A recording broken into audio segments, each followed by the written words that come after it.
Agora cabe nós nessa noite, irmãos, abrirmos os nossos corações para entendermos aquilo que o Espírito Santo de Deus tem a falar aos nossos corações. E a minha oração é que nesses domingos você esteja com o teu coração, a tua vida aberta, com o teu coração atento para você que faz parte da igreja. Quem é a igreja? Levante a mão. Amém. Amém. Agora, quem é membro da igreja? Levante a mão. Você é igreja ou você é membro da igreja? Para ser igreja, nós precisamos estar ligados em Cristo. Nós somos membros desse corpo. E vai ser muito importante isso, irmãos, na nossa leitura. Mas vamos aqui, irmãos, correr aqui, porque a gente tem a ceia ainda para ministrar. Queridos irmãos e irmãs, a título de introdução, eu quero acreditar que todos vocês que estão aqui, irmãos, conosco, já sabem, irmãos, essa saudação epistolar de Paulo. Esse costume de introduzir a carta dele, de remetente, destinatário. Aqui nós já falamos para o irmão, já batemos nessa tecla. E o Carlinhos está dizendo, pastor, já entende esse negócio, vai. Mas tem irmãos ainda que, na verdade, precisa essa leitura, como você, como cristão. Olha, eu, Paulo, apóstolo de Jesus Cristo, aquele que está dizendo quem é o autor, para onde ele está destinando, correto? Aqui nós temos aquela questão do remetente e destinatário, correto? E nós temos aqui o apóstolo Paulo destinando a carta para uma das cidades mais importantes, se não a principal da Ásia, que é a cidade de Éfeso, hoje atual Turquia, no Oriente Médio. Então Paulo destinou a carta para as igrejas daquela região. E nós já dissemos para os irmãos, essa carta era tão importante, ela fala sobre a igreja, que ela é uma carta circular, que não era para ficar só para os irmãos da cidade de Éfeso, mas para toda aquela região. Veja que a igreja, ela foi se expandindo, ela começou lá em Jerusalém, o centro da igreja era em Jerusalém, começou em Jerusalém, de Jerusalém, a igreja foi ampliando as suas fronteiras, chegou até Antioquia da Síria, correto? Até Antioquia, de Antioquia, Paulo e Barnabé foram enviados como missionários, pregando o evangelho por todas as regiões, até chegar na Ásia, irmãos e irmãs, nessa cidade que é tão importante, que é Éfeso. Éfeso, amados irmãos, é uma das cidades, se não a principal cidade da Ásia. Então, irmãos, o evangelho se expandiu lá da Ásia, principalmente da cidade de Éfeso. E Paulo está escrevendo para essa igreja, para esse povo, a qual ele plantou essa igreja lá nessa cidade tão importante que é a cidade de Éfeso.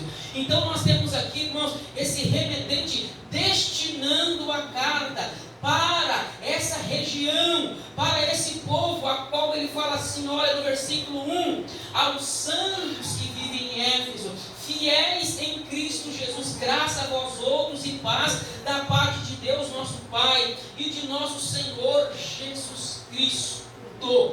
A minha intenção, irmãos, ao mesmo momento, nesse ano de 2024, eu quero fazer essa possibilidade agora de aprofundar com os irmãos, correto? De não só fazer a exposição, mas também fazer com que os irmãos entendam como que se faz a leitura de uma carta.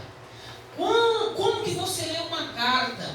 Como que você lê um evangelho? Como que você lê um livro do Antigo Testamento? Então, porque são gêneros literários diferentes. Então, irmãos, a minha proposta nesse ano de 2024 é fazer com que os irmãos é dessa maneira que se lê uma carta. Então, é dessa maneira que se lê uma carta. Você não pode ler uma carta como que você lê um evangelho.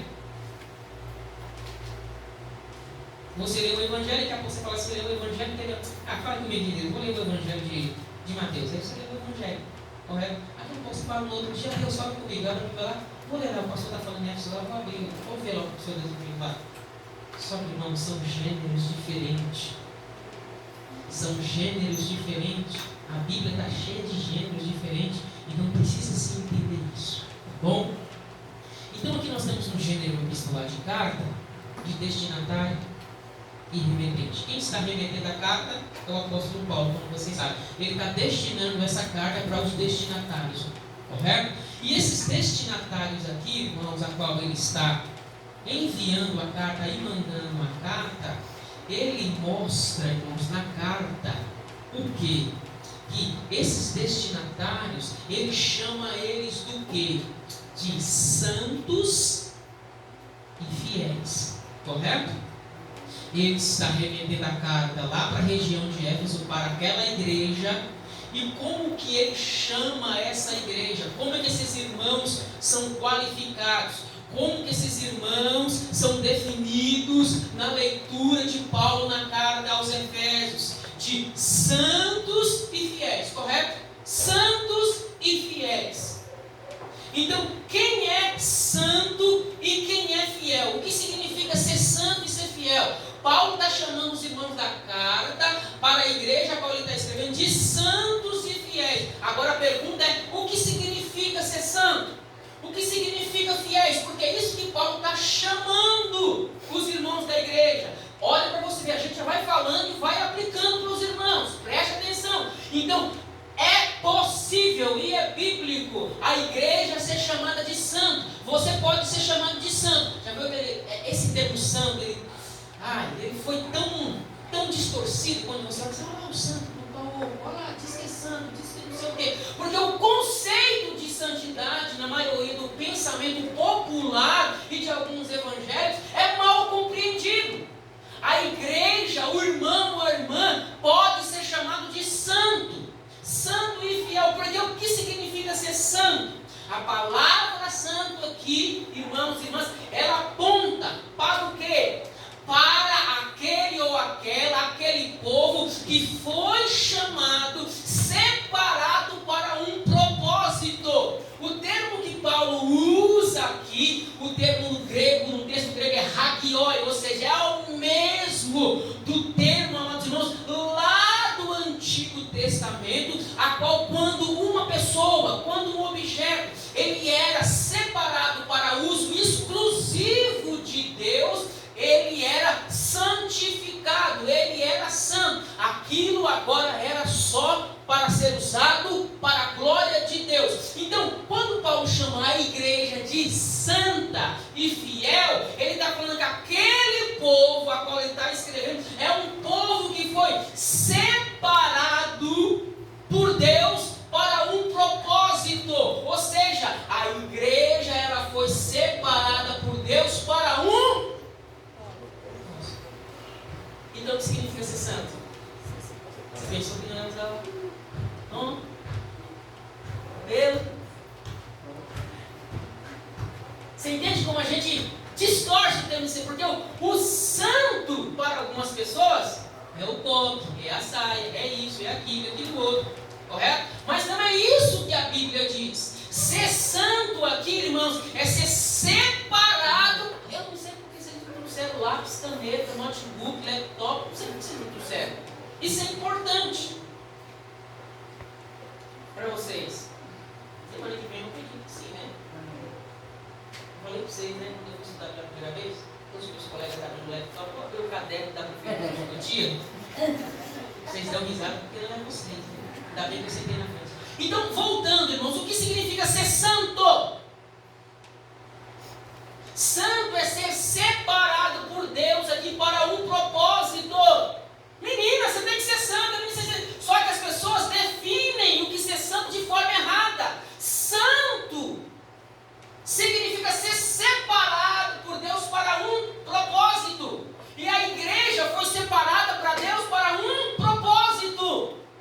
Então você foi chamado, separada por Deus para um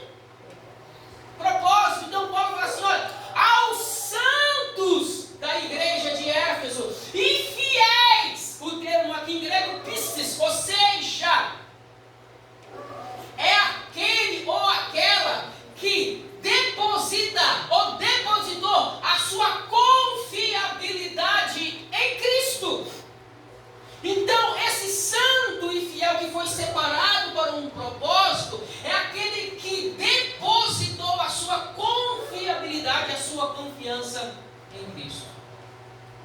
Paulo, apóstolo de Jesus Cristo, pela vontade de Deus, aos santos e fiéis. Você entendeu o que significa ser santo e fiéis?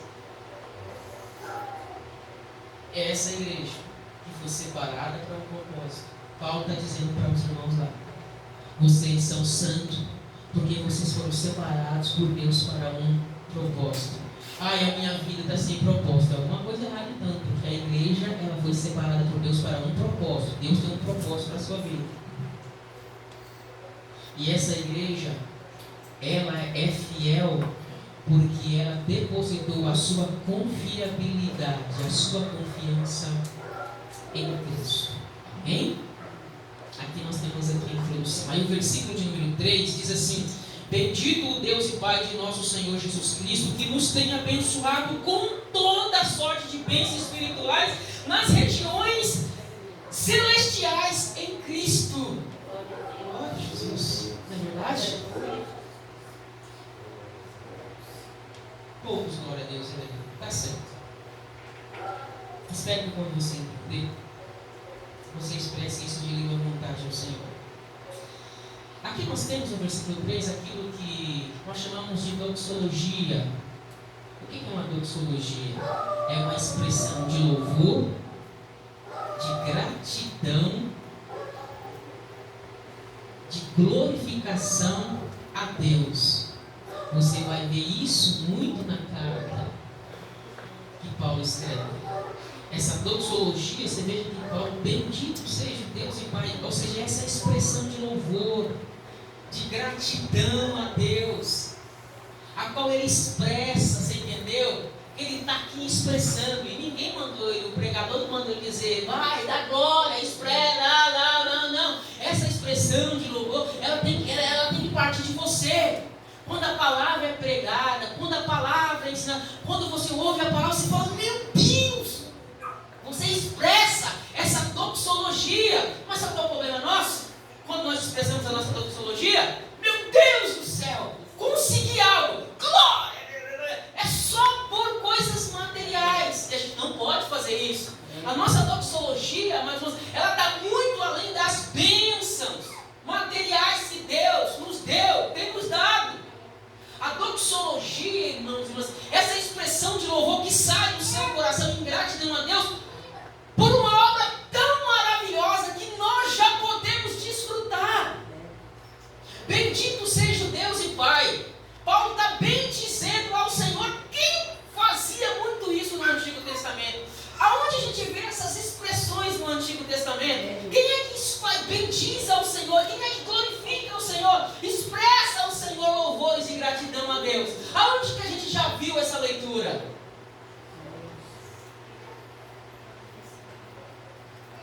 Nos Salmos. Lembra do Salmo 103? 1, 2, 3? Você está entendendo? Ô irmão, levanta um dia, depois dessa luta travada que você está, bendiz a minha alma, Senhor, você vai encontrar isso muito na maioria dos salmos. Ou seja, os salmos são cânticos de louvores ao Senhor. Amém? Você está vendo que você faz parte da igreja. Você foi separado para um propósito, porque você depositou a sua confiança em Cristo. E através disso nós expressamos isso em bendição, em louvor a Deus. Olha como você já está aprendendo a ler a carta aos Efésios. Aleluia. E de graça ainda, aleluia. Aí dá para glória a Deus com isso. Porque quem me inspirou a fazer isso, irmãos, ainda muito novo, da idade do meu filho, foi um homem chamado Pastor Oswaldo. Ele já faleceu no Senhor. Os cultos dele ninguém ia, só ia uma missionária lá, que a igreja não lotava. Mas o dele ninguém ia, porque era assim. Mas inspirou a pegar o texto, irmãos e irmãs, e você olhar a riqueza que há no texto. Então Paulo aqui, falando para os irmãos assim, ó, bendito seja o Deus e Pai de nosso Senhor Jesus Cristo, que nos tem abençoado. Deus já nos abençoado. Ai, pastor, meu Deus, minha vida. Senhor. Não, a Bíblia diz que você já é abençoado. Tem sido abençoado. Aleluia. Glória a Deus. Mentira, eu tenho olhado para a esquerda, para a direita, para trás, não tem visto bênção nenhuma. É só luta, é só não, a Bíblia, olha o propósito da igreja. Você não entendeu que você já é uma pessoa abençoada. Você já é, ainda que o inimigo tente te secar, mas em nome de Jesus essas escamas vai cair na leitura da carta. Só o Espírito Santo vai fazer isso na sua vida, para entender que você já é abençoado, a igreja já é abençoada. Por isso que Paulo diz: bendito Deus e Pai de nosso Senhor, que nos tem abençoado com todas as sortes de bênçãos espirituais. Que bênçãos são essas espirituais que a igreja já pode desfrutar nas regiões celestiais? Ou seja, é as bênçãos da nossa união com Cristo. Nós já estamos unidos a Cristo.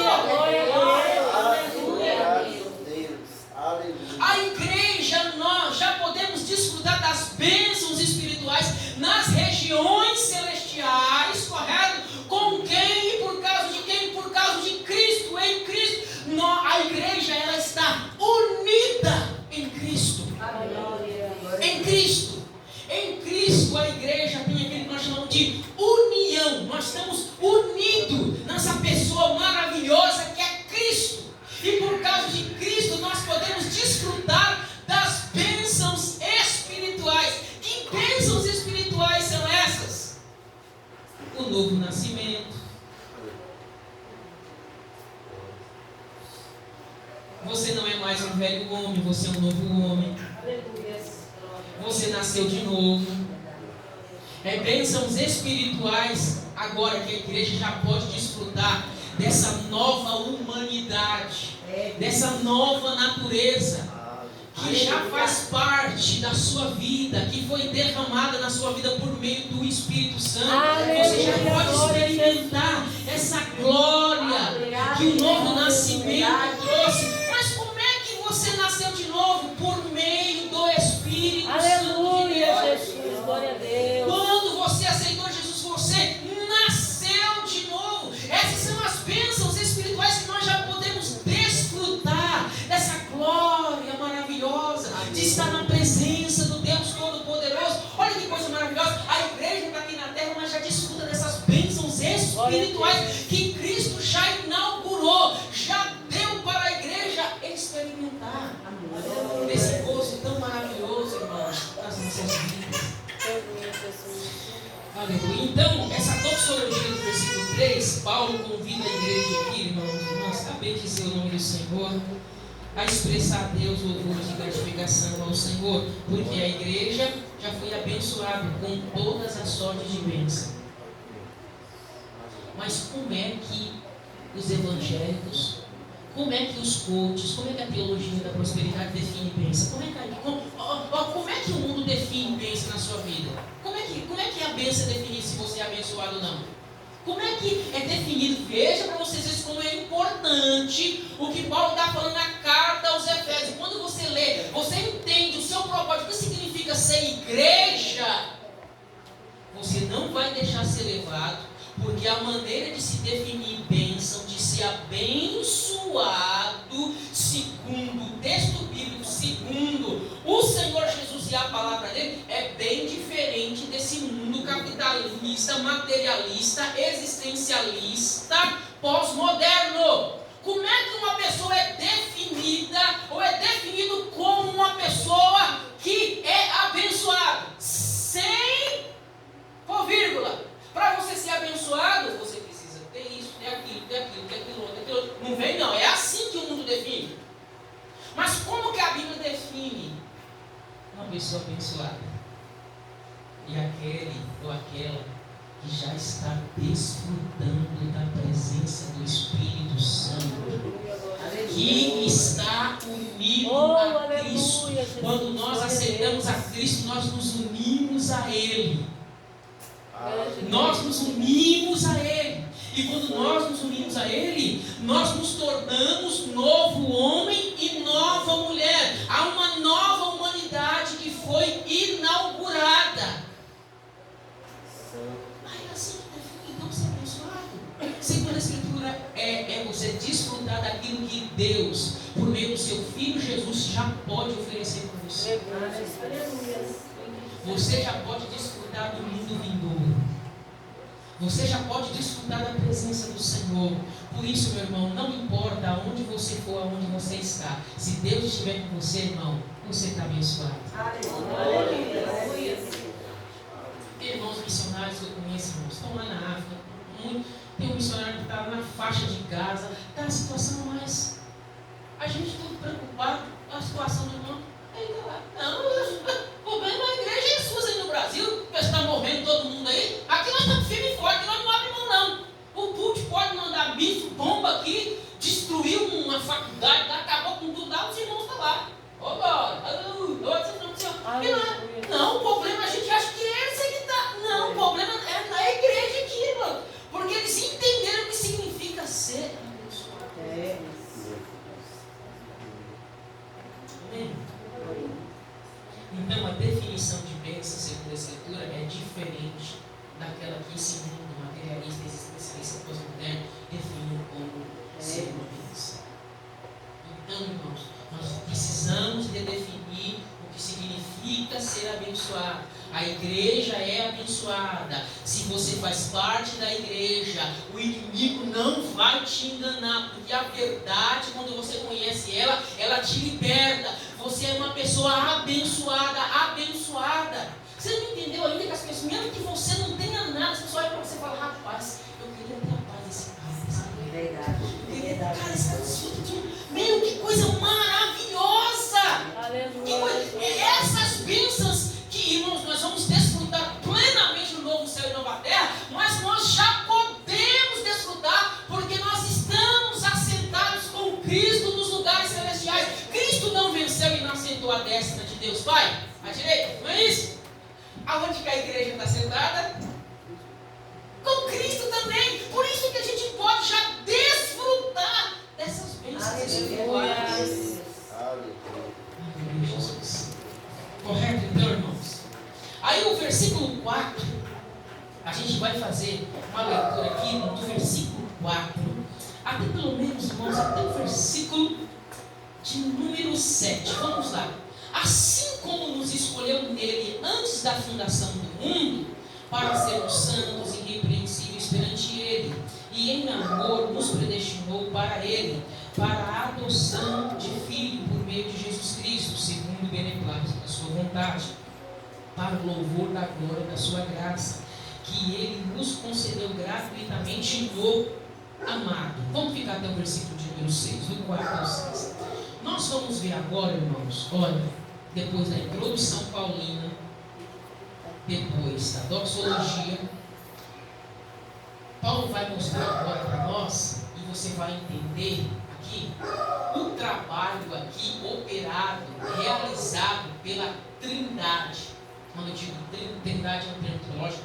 Quando eu digo Trindade, eu estou dizendo Deus Pai, Deus Filho, Deus Espírito Santo. Trindade significa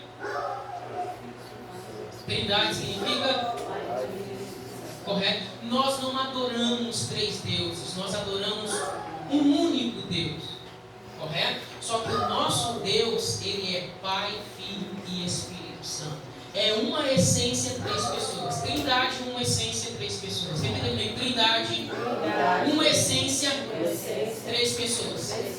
Não abra mão disso. Qualquer lugar, não. Porque senão você vai cair numa heresia das bravas, das grandes. Então nós cristãos adoramos um Deus, correto? Uma essência, três pessoas. Que confusão, pastor. Um dia a gente vai explicar isso para vocês, mas é um Deus, três pessoas, correto? O trabalho aqui do versículo 4 até o versículo 14 agora, nós vamos ver o trabalho antes do tempo, no tempo e além do tempo. Nós vamos entender agora o plano, esse plano maravilhoso, esse operar de Deus Pai, Deus Filho, Deus Espírito Santo. Então esse Deus Trino, correto? Ele tem um plano que foi realizado pelo Filho e também operado pelo Espírito Santo de Deus. Então, nós vamos ver esse operar antes do tempo, no tempo e para além do tempo. Olha o que está escrito aí, versículo 4, diz assim: assim como nos escolheu, quem nos escolheu? Deus, né? Assim como nos escolheu nele, antes da fundação do mundo, ou seja, Deus nos escolheu, ou seja, ou escolheu esse povo chamado igreja, Ele escolheu, aqui nós temos uma escolha, nos escolheu nele antes da fundação do mundo. Está muito claro para vocês que a escolha que Deus fez de um povo, da igreja, ela foi antes da fundação do mundo. Antes de houver mundo, Deus já tem um plano. Essa trindade, Deus Pai, Deus Filho e Espírito Santo, tem um plano, correto? E eles vão executar esse plano. Então Deus escolhe, correto? Deus escolhe, Deus nos escolheu nele, antes da fundação do mundo. Deus nos escolheu para quê? Para sermos santos e irrepreensíveis para Ele. Ou seja, e em amor nos predestinou para Ele, para a adoção de filho. Ou seja, aqui nós temos duas coisas para dizer para os irmãos. Primeiro, Deus foi quem nos escolheu. Foi Deus que escolheu. Essa escolha foi feita que dia? Quem é que escolhe aqui? É você ou é Deus? Quem é que escolheu quem aqui? Quem é que escolheu quem aqui?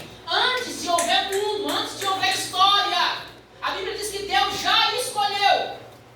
Ele escolheu um povo. Ele escolheu esse povo chamado igreja. Ele escolheu antes da fundação do mundo. Correto? E Ele escolheu esse povo para quê? E para quê? Ele escolheu para sermos o quê? Ele escolheu primeiro para quê? Para sermos santos. Você foi escolhido para ser santo e irrepreensível. A sua escolha, Deus te escolheu para quê? Para que você fosse santo e irrepreensível. Ou seja, a expressão aqui irrepreensível, ou seja, ela é entendida como sem culpa. Você foi escolhido, meu irmão e minha irmã, para ser santo ou santa. Preste atenção no caminho que a gente está andando, se você não prestou atenção ainda. Veja que você vai sair daqui nessa noite com uma resposta, com uma pergunta que tanto você perguntou durante a sua jornada, na sua vida, num momento da sua vida. Por que Deus me escolheu? Será que Deus me escolheu mesmo? Será que Deus tem um chamado na minha vida? Por que Deus me escolheu? Deus te escolheu para quê? Para que você fosse santa e santo e irrepreensível na presença dele.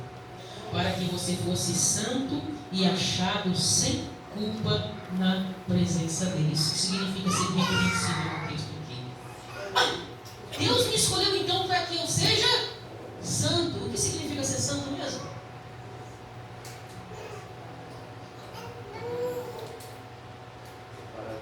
O que significa ser santo mesmo, irmãos? A gente está falando com os irmãos aqui. Veja, irmãos, diga que a escama está caindo para você, está entendendo. O texto é vivo, a palavra é viva, ela é eficaz.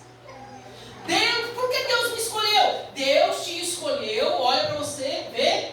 Ele te escolheu para que você fosse santo, santa, irrepreensível, sem culpa na presença dele. Então Deus te escolheu antes da fundação do mundo, a escolha é dele, para um propósito. Deus te separou para um propósito.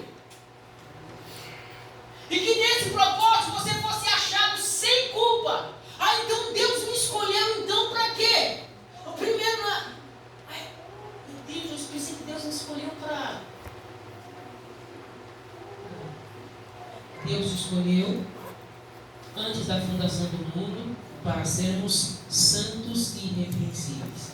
Deus escolheu um povo, separou um povo. Esse povo aqui é exclusivo meu. é para o meu propósito. E esse povo vai ser um povo irrepreensível, sem culpa. Eu que escolhi esse povo. Amém? Veja bem, e em amor, nos predestinou, ou seja, deu prévio destino, né? Já deu prévio destino para esse povo, né? Predestinou, deu prévio destino para ele, já predestinou, deu prévio destino para ele. Ele mesmo escolhe o povo, separa o povo, e esse povo ele separou em amor, deu prévio destino para ele. Para ele, Deus. Para quê? Para a adoção. Ou seja, para serem filhos e filhas de Deus. Agora vocês têm 5 minutos para mudar e pular. Santo é o nome. Ninguém vai mudar. Glória a Deus. O pregador é ruim. Então, o que acontece, irmãos e irmãs? Porque Deus te escolheu. Porque Deus escolheu o povo. Porque Deus me escolheu. Ele te escolheu simplesmente, irmão, para que você fosse santo e irrepreensível. Glória a Deus. E em amor, nessa escolha, essa escolha foi feita em amor, para que você e eu se tornassem filho e filha de Deus. Então foi para isso que Deus me escolheu? É para isso? É, para que você fosse santo, irrepreensível e filho dele. Filho.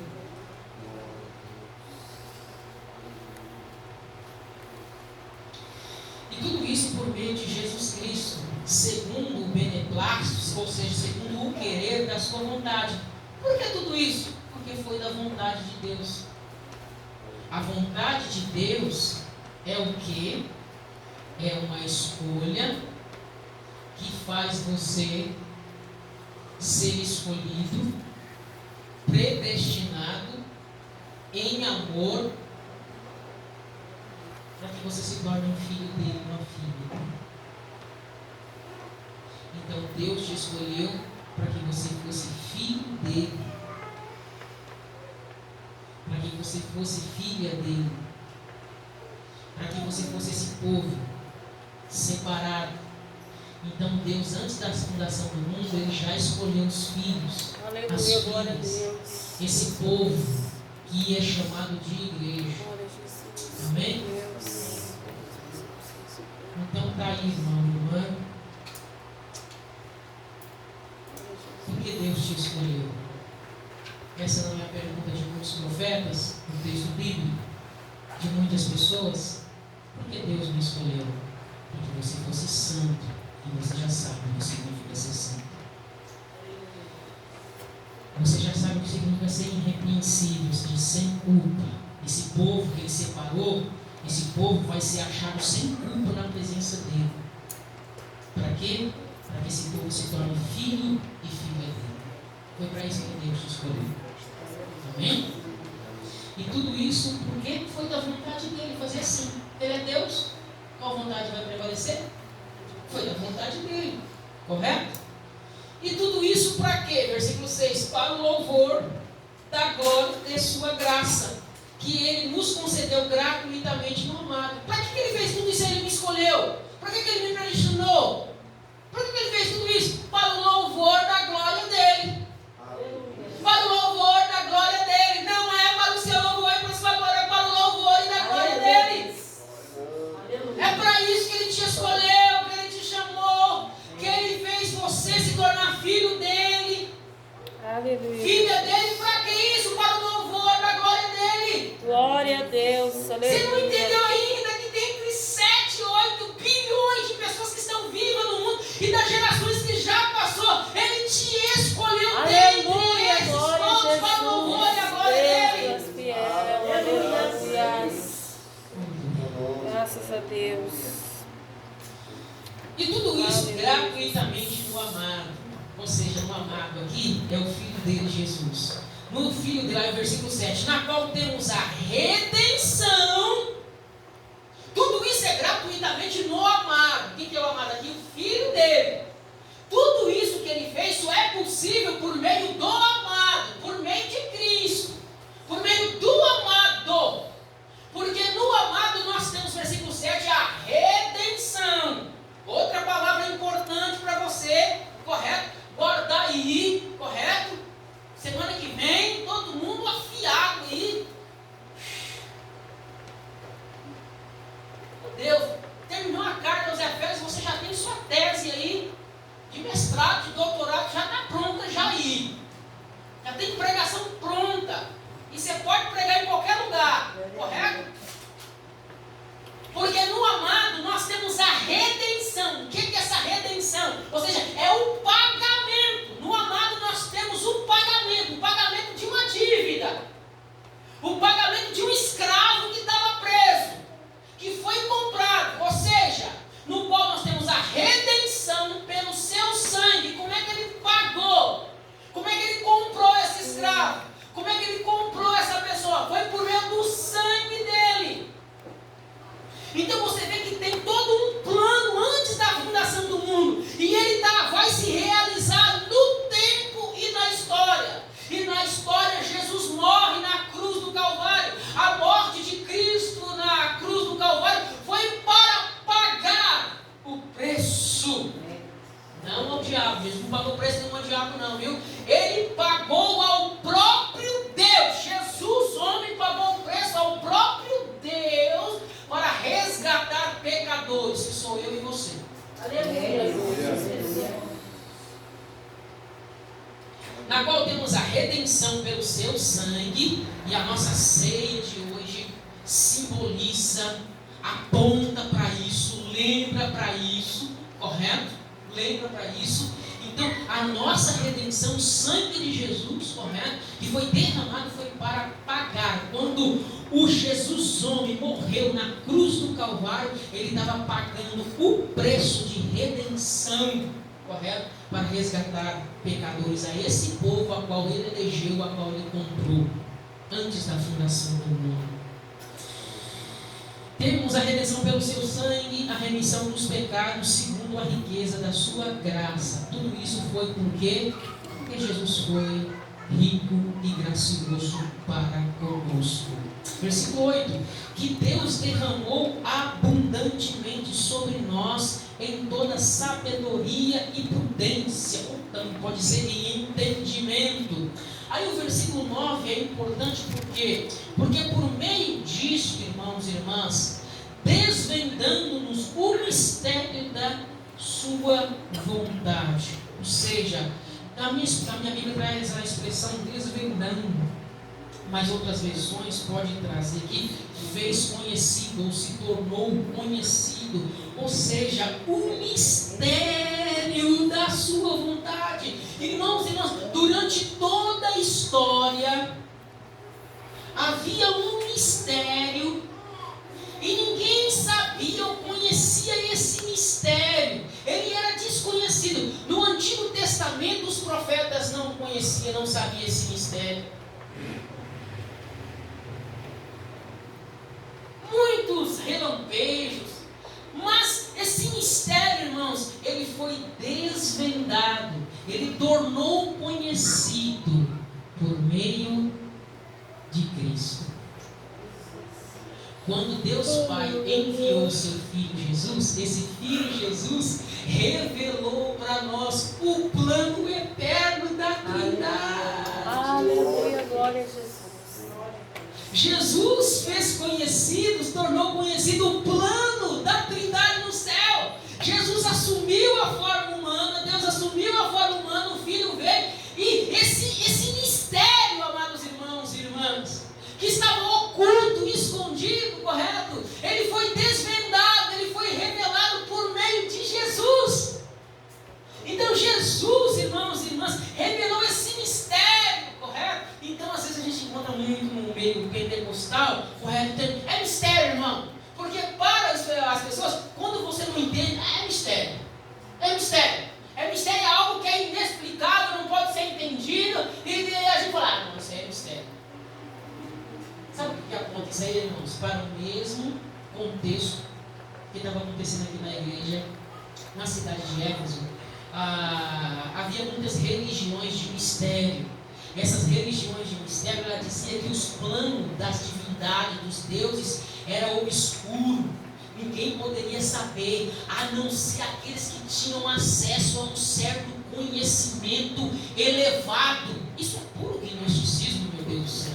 Jesus, eu prometi que não ia confundir os irmãos nesse sentido. Vamos lá. Mas o que acontece, irmãos? Então, na cidade de Éfeso, essas religiões, havia muitas religiões pagãs na cidade de Éfeso, e eles diziam que o plano das divindades dos deuses eram obscuros, desconhecidos, não tinha como, a não ser algumas pessoas que tinham um conhecimento, um acesso muito profundo.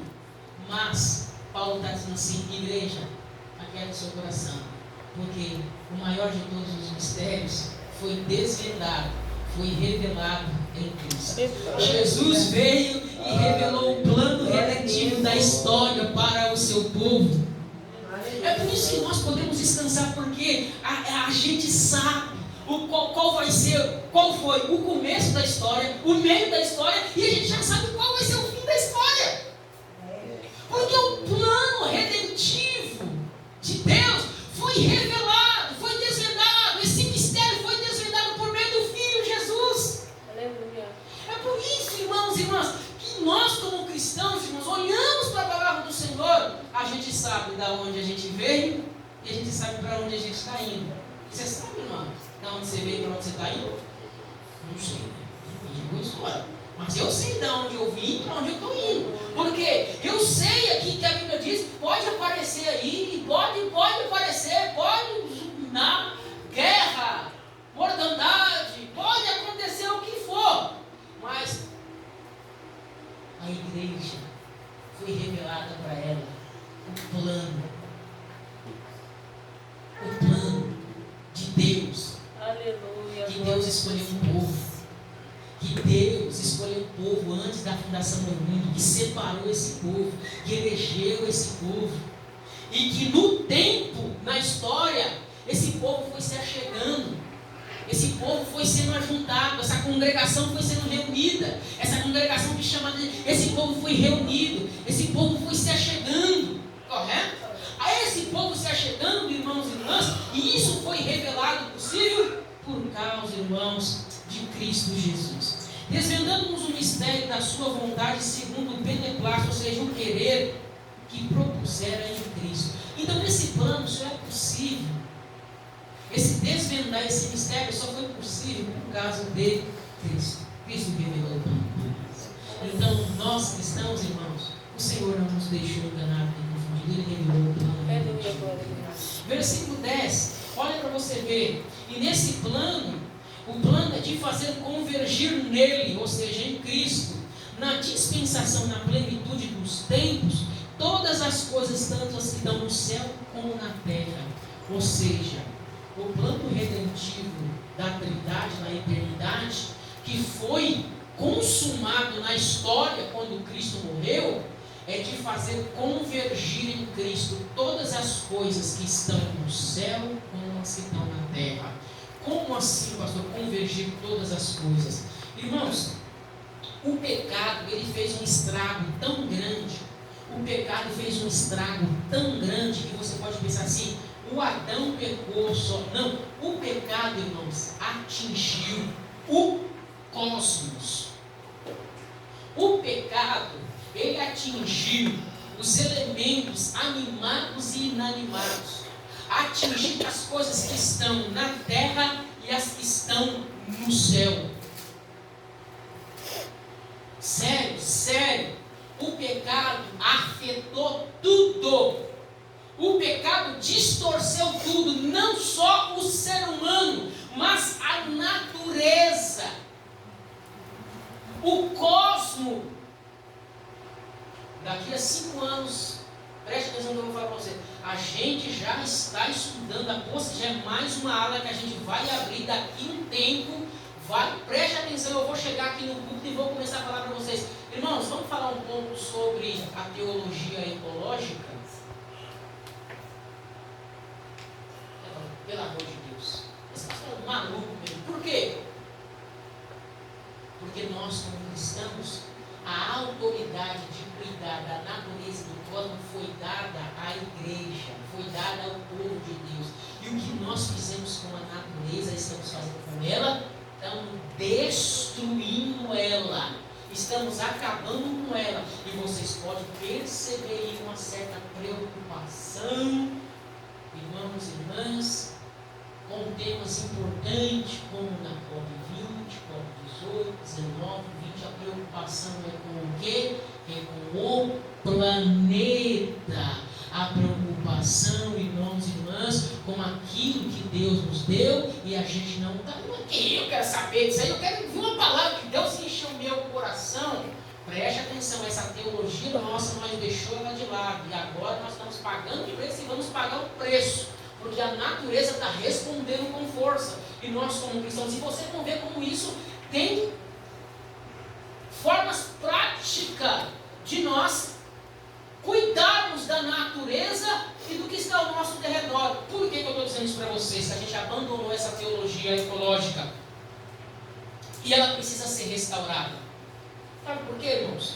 Porque quando eu era do tamanho desses meninos assim, me ensinaram assim: ó, Jesus está voltando, a gente tem que salvar o máximo de alma possível, porque tudo isso aqui vai pegar fogo, vai explodir e nós vamos no céu morar com Jesus. Eu falei: meu Deus, Jesus amado, então eu quero ir para o céu, não quero ir para o inferno, porque isso aqui vai pegar fogo em tudo, vai acabar com tudo, então a gente tem que pegar o evangelho, salvar o máximo de alma possível e ir morar no céu com Jesus, fica lá voando com asa, voando para lá e para cá, e lá no céu lá, maravilhoso como o céu dos ursinhos carinhosos. Eu sei para o céu dos ursinhos carinhosos. Então o que acontece?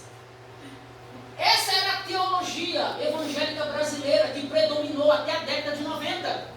Então a minha preocupação, por que eu vou se preocupar? Por que eu pegava, chupava bala, joga na rua aí mesmo? Por que eu vou preocupar em pegar o lixo? Joga na rua aí mesmo. O resto que sobrou, joga aí mesmo. Vai jogando mesmo. Você vai para a praia, joga aí mesmo, vamos jogando. Por quê? Porque tudo isso aqui vai pegar fogo mesmo, tudo isso aqui vai acabar, eu não vou estar aqui mesmo. Aí você vai descobrir. A minha ficha foi cair quando o Senhor, quando eu falei isso aqui para vocês também, vocês ficaram meio assim, é que o Senhor, o céu não é o nosso último destino, o nosso último destino é o novo céu e a nova terra, é aqui mesmo, e esse lugar que Deus nos deu, Ele não criou isso aqui para destruir isso aqui, não, isso aqui vai ser restaurado, é aqui que vai ser o novo céu e a nova terra. Pastor, eu não vou morar no céu, não, no livro do Apocalipse nós lemos que o céu desce, é aqui que a gente vai viver. Você quer mudar do recanto? Cadê? Tem recanto, Belisário? Eu já disse, você quer mudar do recanto, você quer mudar do Belisário, você quer mudar de Cotia, de São Paulo. Por quê? Pastor, aqui é muito violento, aqui é um lugar ruim, aqui ninguém presta, aqui só entrando nesse bairro, misericórdia, o Senhor Jesus tem poder. É porque você não viu o Belisário, o recanto dos vivos, no novo céu e na nova terra. Quando você vê isso aqui restaurado, você fala: esse é o melhor lugar do mundo, porque esse recanto que Deus vai restaurar. Cadê os moradores do Belisário? É o Belisário que Deus vai restaurar, é Cotia que Deus vai restaurar, é São Paulo, é o Brasil, é os Estados Unidos, é a Austrália, todo o cosmos vai ser restaurado. Você está entendendo, irmãos? A gente destruiu o lugar, agora a gente quer uma válvula de escape, quer ir para onde? Para o... Quando eu falo céu, o que já vem esse sinônimo na sua mente? Lugar do quê? Lá, descanso. Essa é teologia nossa, porque lá vai ser um lugar gostoso, de gozo. Meu irmão e minha irmã, preste atenção. Nós, como cristãos, já foi dado essa missão para a igreja. Deus já começou essa restauração. Não espere essa restauração futura. Nós, como igreja, somos coparticipantes dessa restauração. E como é que eu participo dessa restauração, pastor? Pegando o lixo da sua casa e colocando no lugar certo. Olha, você já começou a restauração. É a restauração. Pare com esse pensamento grego, filosófico, que você vai para o céu e vai ficar voando de ar. Não. Você e nós, a igreja, é esse cosmo aqui. Deus, quando criou o mundo, disse assim: isso é bom. Isso aqui, irmãos, na mentalidade da igreja até a década de 90, não, a gente vai para o céu, isso aqui vai explodir, pegar. Porque na década de 90, 2000, correto? Os filmes como Apocalipse, esses filmes, qualquer imagem de um filme Apocalipse, destruição, guerra, isso aqui fogo. Qual que é a imagem que passa na sua mente? Cara, eu vou embora desse lugar, esse lugar aqui vai acabar com tudo. Mas não, irmãos. O plano de Deus é o contrário. É a restauração, não é a destruição. E Deus vai restaurar não só o ser humano. A restauração você não percebeu, ela já começou na sua vida. Olha o que você era, olha o que Deus já começou a restaurar você. O plano de Deus é restaurando você todos os dias para que você se torne a imagem do Filho dele. Mas essa restauração, irmãos e irmãs, não é só no ser humano, como eu disse, é de todo o cosmo, é na rua. Como é que a gente restaura essa rua aqui, irmãos e irmãs? A gente não vai jogar mais papel na rua. A gente não vai deixar isso, a gente vai cumprir o nosso papel. A gente vai respeitar os limites. Esse já começou a restauração. Grande Deus. Tudo vai ser restaurado e essa restauração já começou. Então, irmãos, o plano de Deus é fazer todas as coisas convergirem em Cristo, tanto as que estão no céu como as que estão na terra, porque o pecado afetou o cosmos, tanto o céu como a terra. E naquele dia, irmãos e irmãs, Deus vai restaurar plenamente todas as coisas. Eu espero que você esteja no novo céu e na nova terra.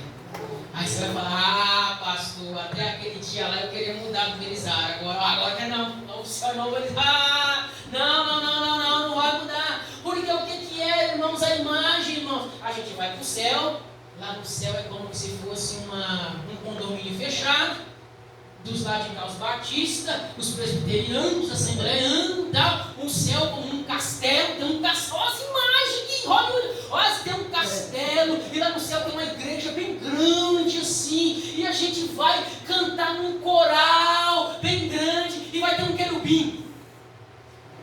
Não vem não, é essa imagem que você tem na sua mente. E o meu desafio não é te desanimar, mas que essa restauração, irmãos, ela não é uma restauração simplesmente de nós morarmos no céu. No final, irmãos, céus e terra vão se convergir, vão estar juntos, céu e terra. E isso o Apocalipse, como a gente vê, chama de novo céu e nova terra. É aqui que a gente vai habitar. Então, irmãos, novo céu e nova terra vai se convergir. Porque até o presente momento, céus e terra não podem convergir por causa do pecado. Ainda nós temos sofrendo com os efeitos, com a presença do pecado. Mas naquele dia, irmãos, com a morte de Cristo, isso já começou. Mas naquele dia, o Senhor vai fazer convergir céus, glória a Deus, céus e terra, tudo em um só lugar, aonde nós vamos morar e habitar, aonde habita a justiça de Deus.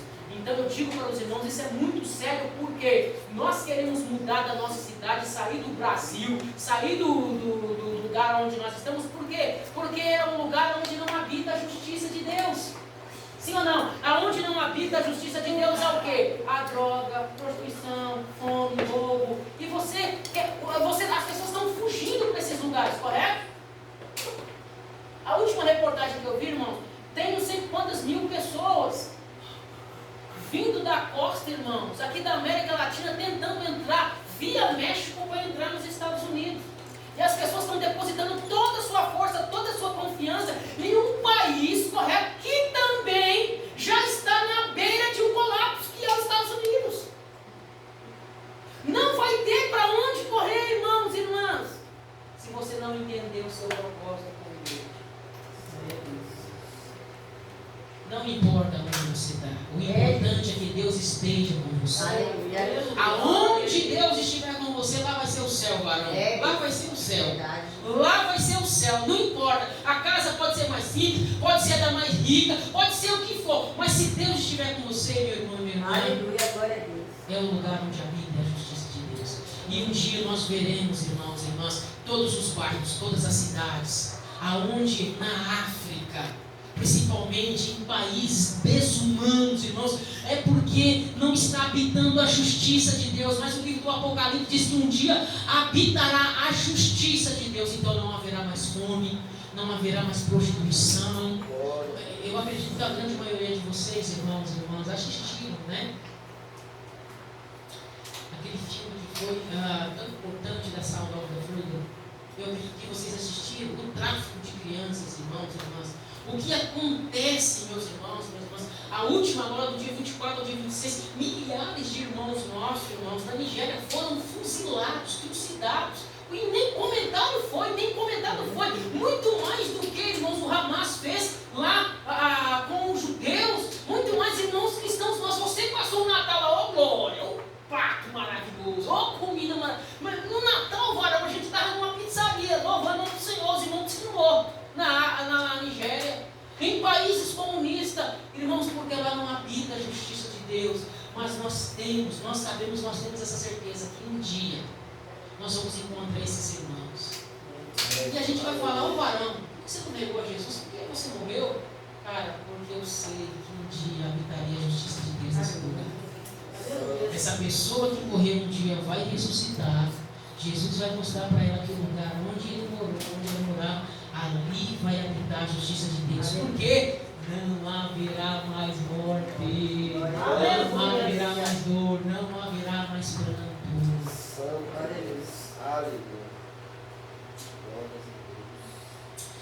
Versículo 11: nele digo, no qual fomos também feitos herança, predestinados segundo o propósito. Olha, em Jesus nós somos feitos herança, predestinados segundo o propósito daquele que faz todas as coisas conforme o conselho da sua vontade. Ele faz segundo a vontade dele. É a vontade de Deus Pai, a vontade de Deus Filho. E agora a gente vai, irmãos e irmãs, para o versículo de número 12. A fim de sermos para o louvor da sua glória. Por que ele fez tudo isso? Para que a gente seja para o louvor e glória dele. Pronto, e acabou. É assim. Aí o versículo de número 13 diz assim: em quem também vós depois, olha como que isso vai se concretizando e vai se consumando na história. Olha para você ver. Em quem também vós, depois de que ouvistes a palavra da verdade, que palavra da verdade é essa? O evangelho da vossa... Ué, mas peraí, o evangelho, peraí. Então, a sua salvação, ela se concretizou na história por meio da pregação do... Como é que você aceitou Jesus? Foi por meio da pregação do evangelho. E esse evangelho, ele te salvou. Mas peraí, a gente não leu lá que não foi Deus que nos escolheu? Foi, olha, mas ele deu um plano de escolha. Ele já escolheu, já predestinou. E o filho dele, correto, executou esse plano, morrendo na cruz do Calvário, correto? Mas esse plano se concretiza na história por meio da pregação do evangelho da verdade. E quando você ouviu a pregação do evangelho, correto, da vossa salvação, tendo nele também crido, eu disse para vocês que têm que crer, não é verdade? Correto? Tendo nele crido, o evangelho foi pregado, o evangelho da salvação foi pregado, vocês creram nele, e com isso o que aconteceu? Fostes selados com o Espírito Santo da... Aí, ó, olha a obra. O Pai, o Filho e o Espírito Santo. Então, você ouve o evangelho da verdade, a pregação, você crê nessa palavra, você é selado com o Espírito Santo. Ou seja, você se torna propriedade de Deus. O que é um selo? Quantos de vocês aqui faz compra na Shopee? Não vem não? Mercado Livre. O que vem na caixinha lá? Vem Aquele selo significa que alguém que aquilo tem um dono. Aquilo pertence a alguém. Então aquele selo é para dizer que tem um dono, alguém comprou, aquilo pertence a alguém.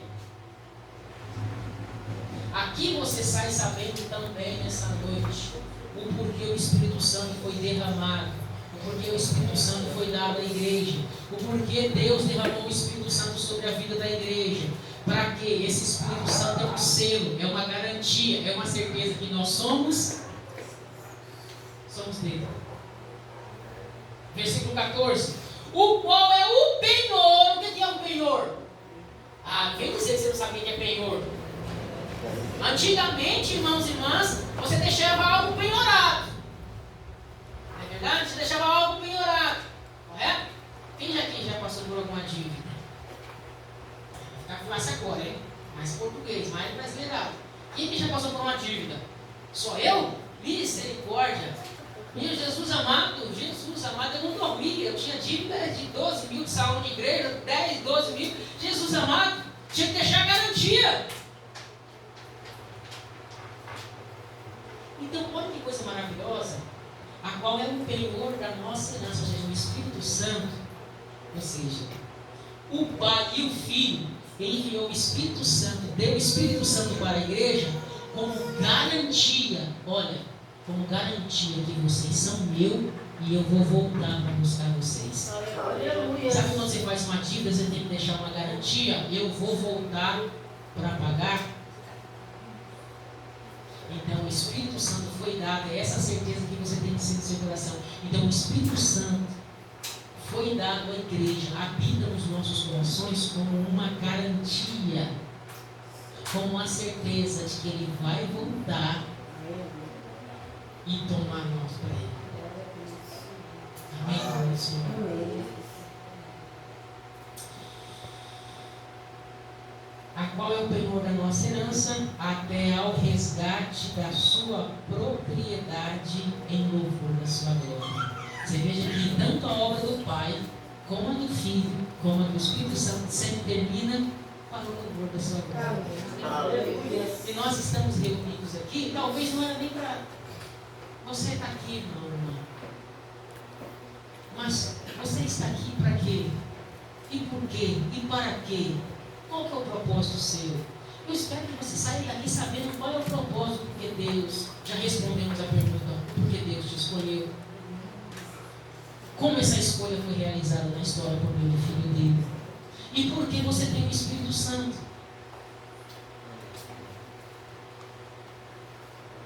O porquê você faz parte desse povo chamado igreja.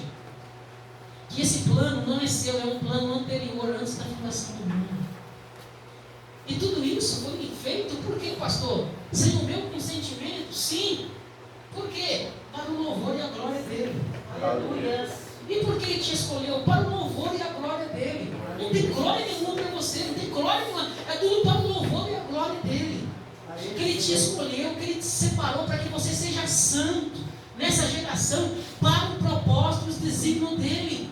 Ele te deu o Espírito Santo, meu irmão, como garantia, como propriedade. Olha, porque o Espírito Santo está na minha vida. Então fale que não estranho, então olha, porque o Espírito Santo foi dado como garantia, como penhor.